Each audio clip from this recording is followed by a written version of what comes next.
नहीं सारुण के यहाँ कुछ तो गड़बड़ है। और अभी तो रुको, क्लाइमैक्स अभी बाकी है। रोम रोम भाइयों, सिस्टम पार देंगे।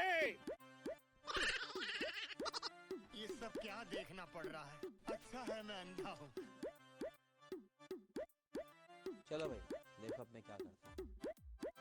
लेकिन ये साला कर क्या रहा है यहाँ पे?